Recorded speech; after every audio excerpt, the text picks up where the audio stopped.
welcome. My name is Chris from ChristopherHole.com, and in this video we're going to be looking at lower back pain, we're going to be looking at exercise, we're going to be looking at movement, and we're going to be looking at stability. Now, in the fitness industry, there is a huge movement that prescribes or that understands that our body is built to move. Now, I am a huge advocate of that sort of movement, if you can follow what I'm saying.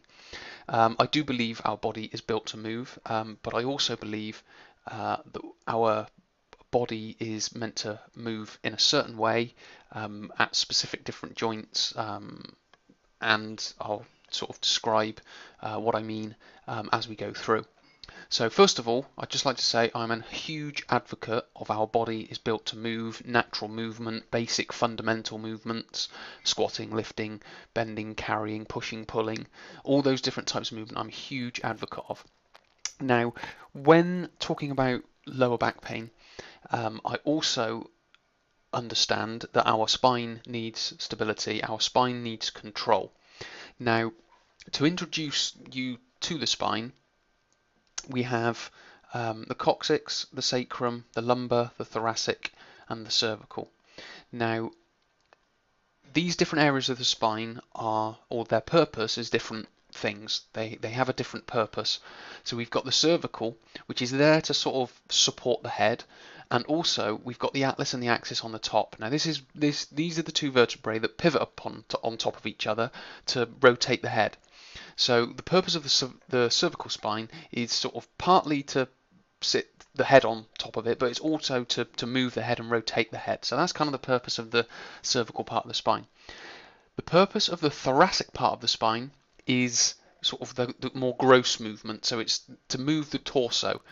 That's the purpose of the thoracic part of the spine, so it can twist from side to side, so you can rotate your shoulders around, plus you can flex forward and you can extend backwards. You can flex to the side as well, so you've got all those different movements at the thoracic. Now the lumbar is slightly different. Now the lumbar part of the spine is built for stability. And if we look over here at these the pictures of the side of the spine, you can see, and also at the front, you can see that the vertebrae from L1, which is these two here, all the way down to L5. Now if we look at those in comparison to T12 and all the way up, the vertebral bodies, which is these big chunks here that have the discs in between them, they're a lot bigger. Now these are known as load-bearing discs. Load-bearing vertebrae. So they absorb a lot of load, they absorb a lot of shock that goes up and down through the spine. So these ones need to be stable and not fixed in position, but they need to be stable in position. If they do move, they need to move under some degree of sort of control, or very well managed control. They aren't built for movement is kind of the point that I'm trying to get across. So with the whole the idea of our body is built to move, our body is built to move in certain ways in certain places, if you understand where I'm coming from. So you can't just have a trainer or a therapist just come on, our body's built to move, we've got to create more movement throughout the body. We've got to create more range of movement at all the different joints, because there are certain joints that aren't there to move as its primary purpose.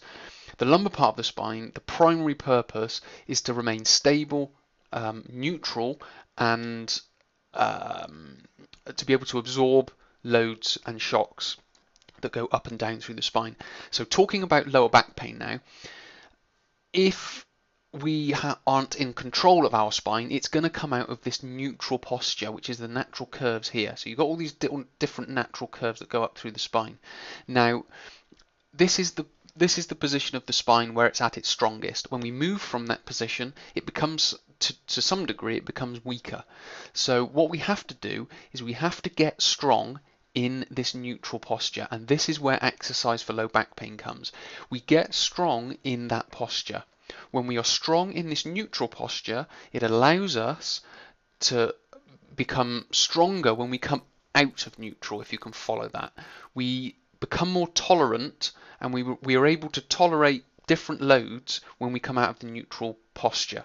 So where our thoracic spine and our cervical spine is there to move, if we are strong in neutral, we are stronger when we are out of neutral, if you can follow that. So exercise for low back pain, the first part of it anyway, is gaining control of this neutral posture. So when we come out of it, we are able to manage it so much better. The problem that most people have is that they aren't strong in neutral, so when they come out of it, they are so much more vulnerable to injury because they're out of a neutral spine. So just training movement and just training movements of the spine is a good thing if it's done in the right way. But first of all, we have to be strong and we have to be stable in the neutral posture. And that is the aim of exercise for low back pain, is getting strong in that neutral posture.